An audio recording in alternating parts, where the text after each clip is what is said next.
What is it that man does not control yet? Time. We have learned to measure time precisely, and we have analyzed and studied it in our most profound philosophical reflections. But all our studies have not helped us to control something as simple as giving birth when the conditions are most appropriate, or remaining in a death-like state for years and reviving when life is possible. Man does not know if time is real or if it is an entelechy. It could be that we live so fast that we can't feel it anymore. We're satisfied just seeing it pass by.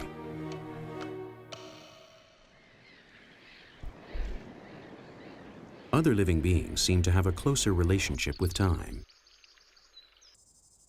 Many of them have very precise and amazing inner clocks that they can advance or delay at will. It's likely we stopped listening to those clocks thousands of years ago.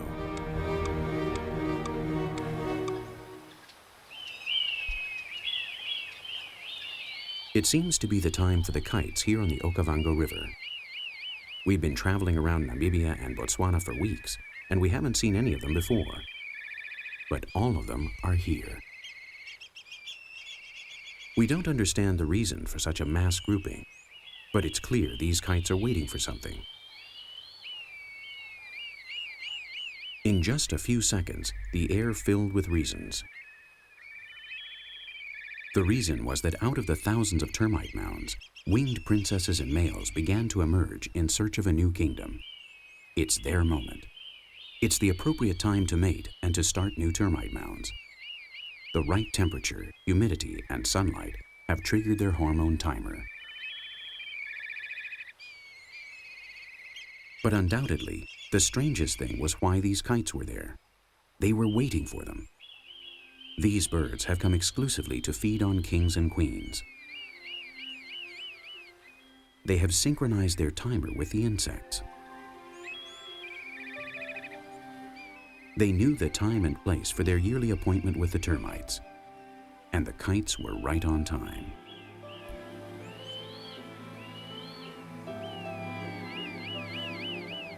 Their efficiency showed that this was not the first time they were on such a hunt, and that they were not there by chance.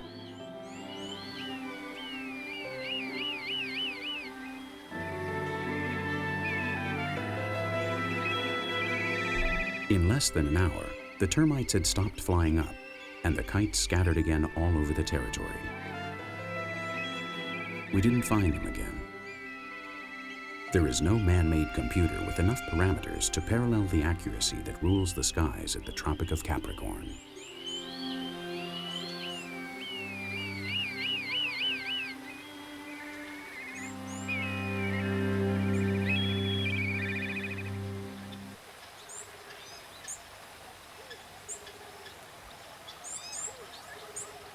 The natural ability to wait is as precious as knowing how to hunt. And being on time is not an exclusively British virtue. In England, as in any other part of Europe, natterjack toads show their good manners, especially when they have a date with the ladies.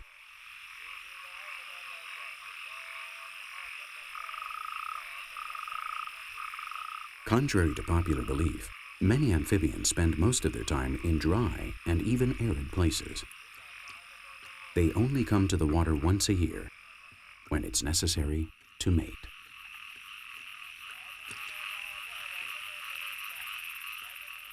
Their appointments are scarce and short. They only meet for a few days. And each time the appointment must be set previously, so all of them can attend the party. In the 2 previous years, the appointment was for January 31st and February 7th. Things have changed a lot this time, especially regarding the atmospheric pressure and temperature. This year, the toads will arrive at the ponds on April 24th. The weather has gone crazy. However, having to wait is not habitual among toads. In this society, nobody arrives early or late. Genetic breeding among the best is at stake.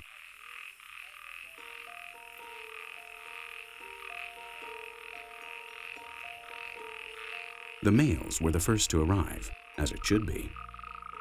They loudly proclaim their superiority.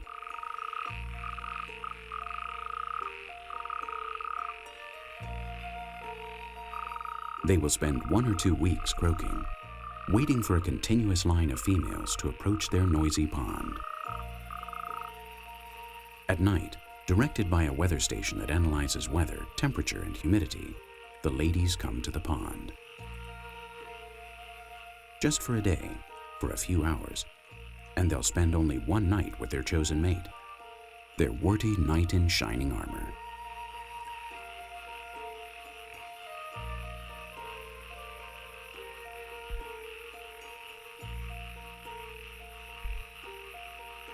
After a long embrace that may last 20 hours, they won't visit any other pond until next year, when their calendar and inner clock tell them that it is the perfect date for egg laying.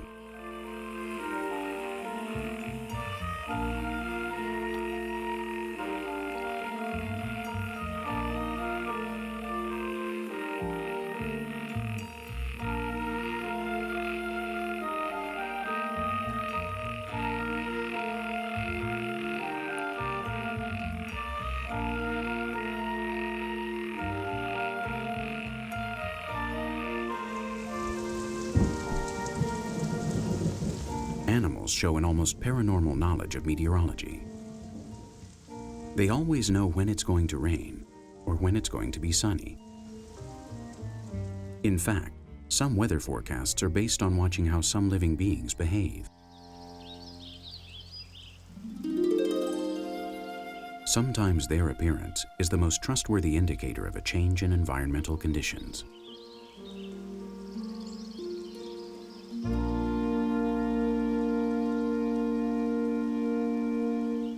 Ants, for example, are excellent weathermen. They usually wait for a storm to pass over to send their winged hordes to spread and reproduce. After the rain, the ground is softer, and the females find it much easier to dig their nests. Therefore, it's most important to synchronize a breeding flight with a heavy rain. In a society of ants, soldiers and workers are not sexually defined. Only winged members are males or females and are the potential future queens and prince consorts.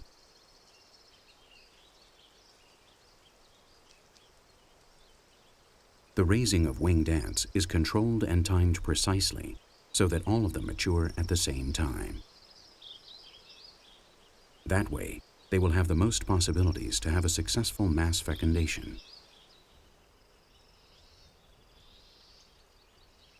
The precise agreement on time minimizes their exposure to predators. It's not easy to attack on so many fronts at the same time, and this ensures the survival of the greatest number of winged ants. The secret order that tells the ants when it's time to emerge from the ground is usually valid for many ant nests within the area, independent of their species.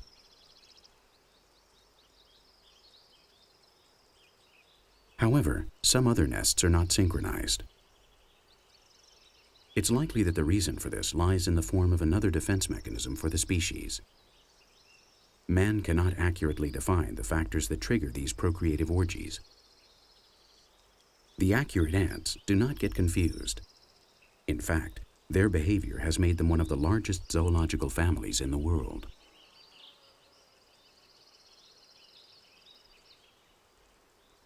The so-called ant explosion happens once or twice a year, and it only lasts for a few minutes.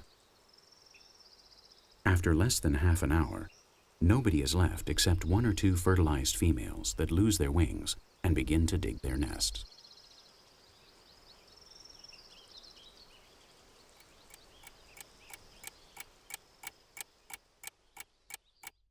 As you can see, in the life of any being, there is a time to work, a time to feed, a time to breed, a time to stay, and a time to go. All these actions are cyclical and take place day after day, season after season. They are repeated following the pace set by the Earth's rotation and movements.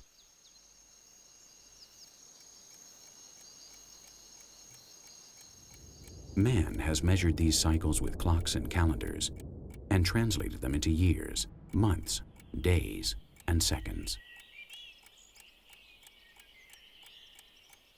Since they are circular movements, it's not difficult for a wild animal to determine when a period is going to begin or to end.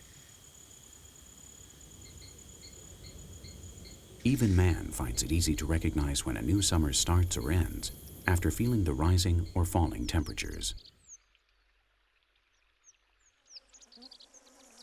But animals are much more accurate in their forecasts. They have amazing light and humidity detectors and accurate barometers and thermometers. And they perceive when the heat has arrived and it's time to migrate to colder areas.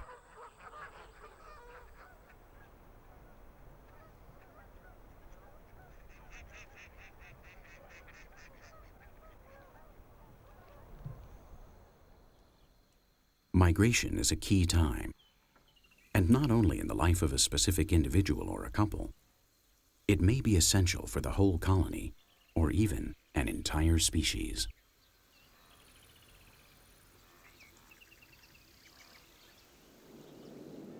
The meeting of thousands of migrating animals may end in mass crowds where all the members of a species can be found. Therefore, the decision when each seasonal migration should start is critical. How do they know when it's the time to leave? What tool gives them such accurate information? Who decides? The answer lies in the combination of several factors. On the one hand, most species are sensitive to photoperiods, the amount of light that reaches the Earth every day. Of the 365 days, which consist of 24-hour periods, it is only on March 21st when day and night last 12 hours each. All the other days, light and darkness last different numbers of hours. And the animals are aware of it. Migrating animals are necessarily much more sensitive to these differences and are able to recognize when summer or winter is approaching. They are also able to perceive the arrival of rain. They detect variations in humidity and air pressure, as well as changes in the atmospheric electrical charge. As if they were living weather stations, migrating species carefully observe any indication that may help them decide it is the perfect time to start their long migration.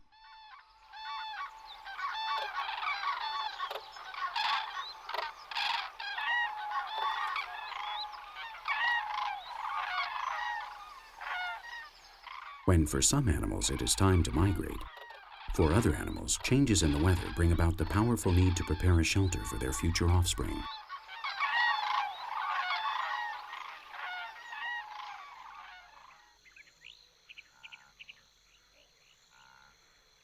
Hormone clocks have the same accurate effect on every zoological class, but they generate different results in each species depending on the season. Their inner clock has told these birds that it is time to build a nest. The family is going to grow soon. They have to take into account the real time each couple will have available for their task, as well as the time their eggs will take to hatch. As with any other class of animal, they have to make birth coincide with the season with the most available resources.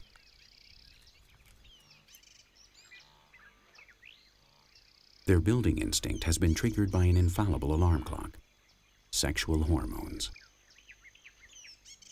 These hormones decide when the animals have to look for and choose a mate.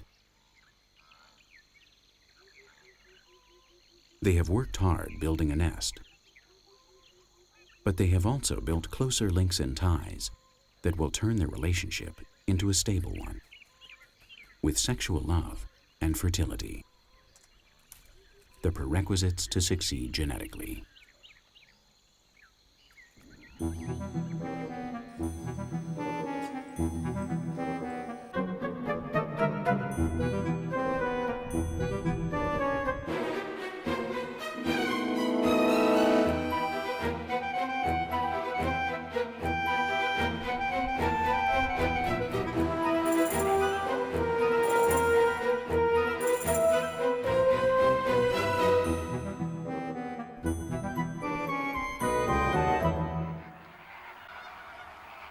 Mating usually results in an egg.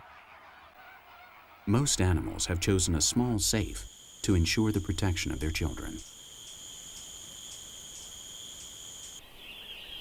Although it's meant for more than just protection, it's designed in such a way as to let the individual develop inside. It feeds the embryo, it allows the exchange of gases, and stores the embryo's toxic waste so it doesn't harm it. There's no better incubator.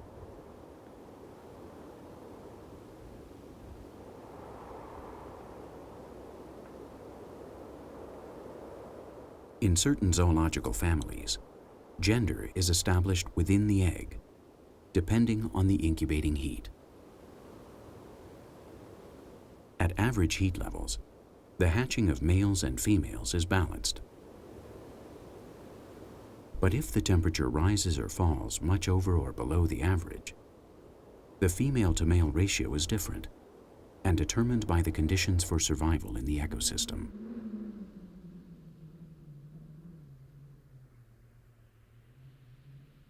In addition, the eggs of some species are prepared and programmed to start or stop, depending on external environmental conditions.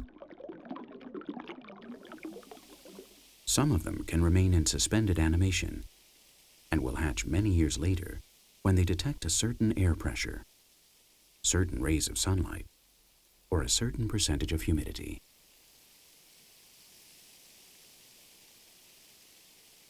Embryo development is weather synchronized so that children see the sunlight at the best possible moment. Once again, life is taken to the extreme and shows how it can manage time.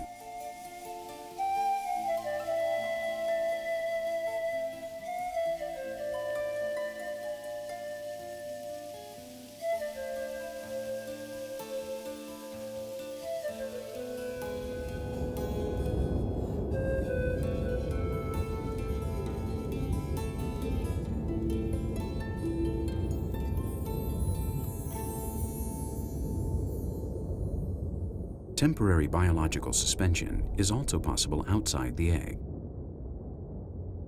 Sometimes the only opportunity to beat the environment is to stop the clock, to disconnect, to fall into a latent state until conditions are favorable once again.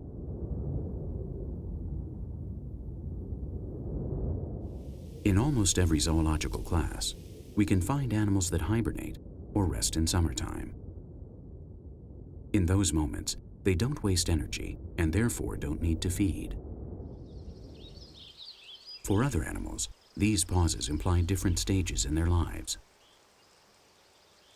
Insects, for instance, must complete a metamorphosis before becoming adults able to reproduce, which starts the cycle again. For some time, they seem to be dead, but they wait, motionless and dry, for their transfiguration to occur. The time it takes depends, as always, on external factors such as temperature, sunlight, humidity, etc. After a few days or a few years, the larva changes into a new being, which appears at the appropriate time.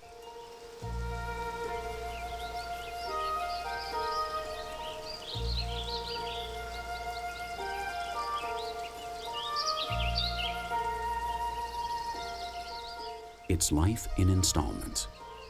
It's something that goes beyond all our dreams. We don't have the power to delay our own life. It's likely we will never have it. It may be because our soul is not designed to live forever, at least on this world.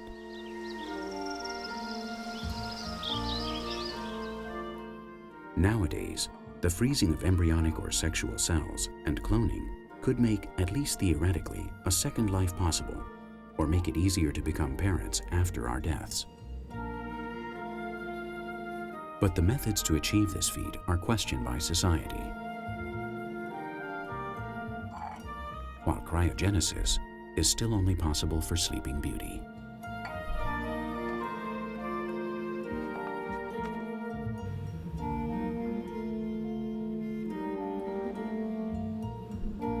Life in suspended animation is the only way to cross gulfs in time. But what we find just impossible is quite natural for apparently simpler beings. The simple artemia has gone beyond what we would call a pause in its biological cycle. Although they're not handsome, they're the main character of a real Sleeping Beauty story.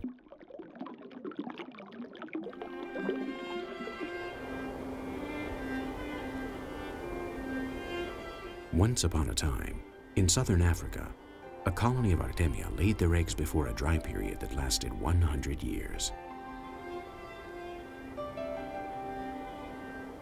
Once the salt mine where the adults had lived dried, the eggs were scattered over the ground at the mercy of the elements. The eggs were smaller than the finest grains of sand and remained half buried in the dust. After the first few decades, it seemed that all trace of life had disappeared. However, its living spark was there, waiting.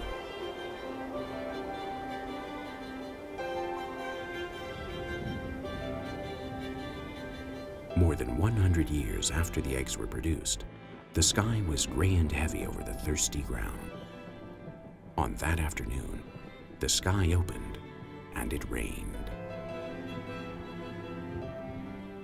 The touch of raindrops on the eggs awoke them from their latent state and little by little returned them to the living world.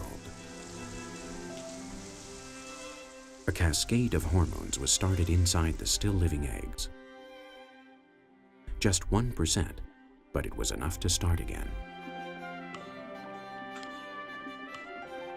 With the sudden increase in humidity, the embryo development process was reactivated, a surprisingly fast process. In just a few hours, while the water level rose in the former salt mine ponds, thousands of minute artemia larvae joined the party underwater. They were celebrating their own resurrection. They had vanquished time and were now ready to perpetuate themselves once again, till the next drought.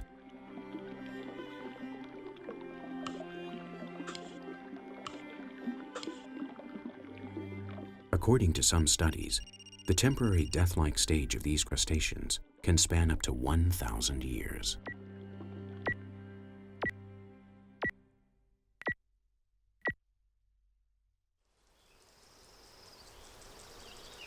For artemia and some other extraordinary species, suspended life is not a linear process.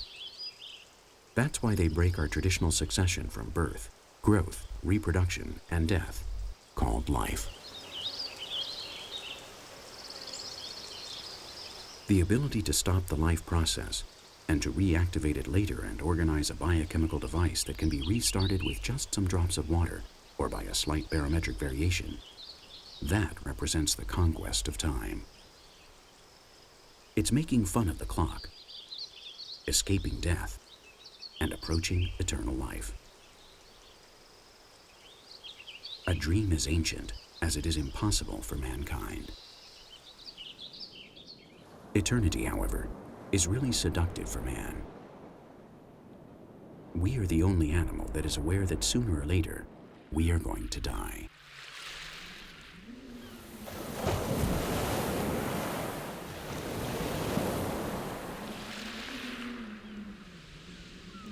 On our planet, the living beings that are the most similar to the concept of immortality are the beings that are the most different from Homo sapiens according to evolution. They are the most primeval living beings on the Earth, bacteria. For 3.5 billion years, each bacteria has split in two before its death. There are no parents, No children, no sex, just splitting. With time, bacteria may evolve, they may change, but they will be the original individual. The same individual that adjusts to the new ecosystems. It's a form of self-perpetuation. If the breed doesn't disappear, the bacteria will live forever and multiplied by 1,000.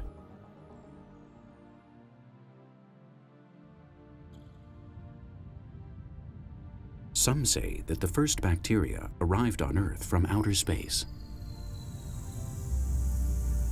Whether this is true or not, no other living being could have withstood the trip better. Therefore, even if we discard the idea that bacterial life may live outside our blue planet, nowadays it's possible that we may be the ones that will export them. And that will be the fact, the only fact, that we will not have copied in one way or another from wildlife, from natural genius.